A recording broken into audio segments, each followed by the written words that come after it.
વડાપ્રધાન નરેન્દ્ર મોદી અને રાષ્ટ્રપતિ ટ્રમ્પ વચ્ચેની ટેલિફોનિક વાતચીત બાદ ભારત અને અમેરિકા વચ્ચે ઐતિહાસિક વેપાર સમજૂતી થઈ છે। આ ડીલ હેઠળ ભારતીય ઉત્પાદનો પર ટેરિફ ઘટાડીને 18% કરવામાં આવ્યું છે। વડાપ્રધાનના 2047ના વિઝન તરફ આ એક મોટું કદમ છે, જે ભારતીય અર્થતંત્રને વિશ્વમાં ત્રીજા સ્થાને લઈ જવા માટે મહત્વપૂર્ણ ભૂમિકા ભજવશે, તેવું ગુજરાત ભાજપ પ્રમુખે કહ્યું છે। આ ડીલ થવાથી દરેક ભારતવાસી માટે નવા અવસરોનો દ્વાર ખુલવાના છે। આપણી અર્થવ્યવસ્થાને નવી ગતિ આપવાવાળી આ ડીલ માત્ર રોજગાર વધારશે એટલું જ નહીં, પરંતુ 2047 સુધી દરેક ક્ષેત્રમાં ભારતને અગ્રણી બનાવવામાં મહત્વપૂર્ણ સાબિત થશે।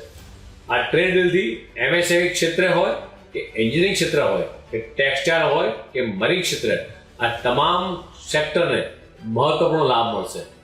આ ડીલથી make in India for world અને ડિઝાઇન ઇન્ડિયા ફોર વર્લ્ડ મંત્રને સાચા અર્થમાં સાકાર થશે।